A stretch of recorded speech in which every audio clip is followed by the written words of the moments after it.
"Well," said the he-beaver at last, "what in the name of Aslan are these?"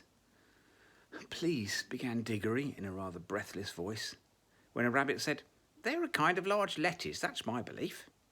"No, no, we're not. Honestly, we're not," said Polly hastily. "We're not at all nice to eat." "There," said the mole, "they can talk. Who ever heard of a talking lettuce?" "Perhaps they're the second joke," suggested the jackdaw. A panther who'd been washing its face stopped for a moment to say, "Well, if they are, they're nothing like as good as the first one. At least I don't see anything very funny about them." It yawned and went on with its wash. "Oh, please," said Diggory, "I'm in such a hurry. I want to see the lion." All this time, the cabbie had been trying to catch Strawberry's eye. Now he did. "Now, Strawberry, old boy," he said, "you know me. You ain't going to stand there and say you don't know me." "What's the thing talking about, horse?" said several voices. "Well," said Strawberry very slowly, "I don't exactly know. I think most of us don't know much about anything yet, but I've a sort of an idea I've seen a thing like this before. I've a feeling I live somewhere else, or was something else, before Aslan woke us all up a few minutes ago. It's all very muddled like a dream, but there were things like these in my dream." "What?" said the cabbie. "Not know me? Me what used to bring you a hot mash of an evening when you was out of sorts? Me who rubbed you down proper? Me who never forgot to put a cloth on you if you was standing in the cold? God, I wouldn't have thought it of you, Strawberry." "Well, it does come back to me," said the horse thoughtfully. "Yeah, let me think. Yeah, you used to tie a horrid black thing behind me and then hit me to make me run, and however far I ran, this black thing would always be coming rattle, rattle behind me." "Oh, we had to earn our living, see," said the cabbie. "Yours the same as mine. And if there hadn't been no work and no whip, there'd have been no stable and no hay, no mash and no oats. For you did get a taste of oats when I could afford 'em, which no one can deny." "Oats?" said the horse, picking up his ears. "Yeah, I remember something about that. Yeah, and I remember more and more.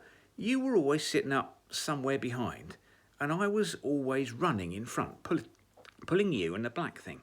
I know I did all the work." "Summer, I grant you," said the cabbie. "Hot work for you and a cool seat for me. But what about winter, old boy? When you was keeping yourself warm and I was sitting up there with feet like ice and my nose fair pinched off with the wind and me hands as numb as I could hardly hold the reins." "It was a hard, cruel country," said Strawberry. "There was no grass, all hard stones." "Too true, mate, too true," said the cabbie. "An hard world it was. I always did say those paving stones weren't fair on any hoss. That's Lunnon, that is. I didn't like it no more than you did. You were a country hoss, and I was a country man. Used to sing in the choir, I did, down at home. But there wasn't a living for me there." "Oh, please, please," said Diggory, "could we get on? The line's getting further and further away. And I do want to speak to him so dreadfully badly." "Look here, Strawberry," said the cabbie. "This young gentleman has something on his mind that he wants to talk to the lion about, him you call Aslan. Suppose you was to let him ride on your back, which he'll take to very kindly, and trot him over to where the lion is, and me and the little girl will be following along." "Ride?" said Strawberry. "Oh, I remember now. That means sitting on my back. I remember there used to be a little one of you two-leggers who used to do that long ago. He used to have little hard square lumps of some white stuff that he gave me. Oh, they tasted wonderful, sweeter than grass." "Oh, that'll be sugar," said the cabbie. "Please, Strawberry," begged Diggory, do let me get up and take me to Aslan." "Well, I don't mind," said the horse, "not for once in a way. Up you get." "Good old Strawberry," said the cabbie. "Here, young 'un, I'll give you a lift." Diggory was soon on Strawberry's back and quite comfortable, for he'd ridden bareback before on his own pony. "Now do get up, Strawberry," he said. "You don't suppose to have a bit of that white stuff about you, I suppose?" said the horse. "No, I'm afraid I haven't," said Diggory. Oh, well, can't be helped, said Strawberry, and off they went. At that moment, a large bulldog who'd been sniffing and staring very hard said, Look, isn't that another of those queer creatures over there, beside the river, under the trees? Now all the animals looked and saw Uncle Andrew standing very still among the rhododendrons, hoping that he wouldn't be noticed. Come on, said several voices, let's go and find out. So while Strawberry was briskly trotting away with Diggory in one direction, and Polly and the cabbie were following on foot, most of the creatures rushed towards Uncle Andrew with roars, barks, grunts, and various noises of cheerful interest. Now we must go back a bit and explain what the whole scene had looked like from Uncle Andrew's point of view. It had not made the same impression on him as on the cabbie and the children. For what you see and hear depends a good deal on where you are standing. It also depends on what sort of person you are. Ever since the animals had first appeared, Uncle Andrew had been shrinking further and further back into the thicket. He'd watched them very hard, of course, but he wasn't very interested in seeing what they were doing, only in seeing whether they were going to make a rush at him. Like the witch, he was dreadfully practical. He simply didn't notice that Aslan was choosing one pair out of every kind of beasts. All he saw, or thought he saw, was a lot of dangerous animals walking vaguely about, and he kept on wondering why the other animals didn't run away from the big lion. When the great moment came and the beast spoke, he missed the whole point, for a rather interesting reason. When the lion first began singing long ago, when it was still quite dark, he had realised that the noise was a song, and he disliked the song very much. It made him think and feel things he didn't want to think and feel. And when the sun rose and he saw that the singer was a lion, only a lion, as he said to himself, he tried his hardest to make believe that it wasn't singing and never had been singing, only roaring like any lion might in a zoo in our own world. Of course, it can't really have been singing, he thought. I must have imagined it. I've been letting my nerves get out of order. Who ever heard of a lion singing? And the longer and the more beautiful the lion sang, the harder Uncle Andrew tried to make himself believe that he could hear nothing but roaring.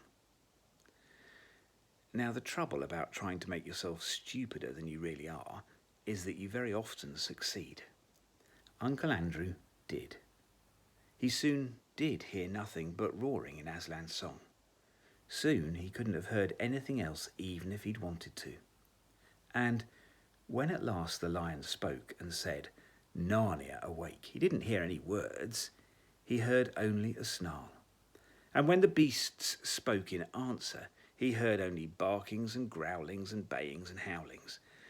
And when they laughed, well, you can imagine. That was worse for Uncle Andrew than anything that had happened yet.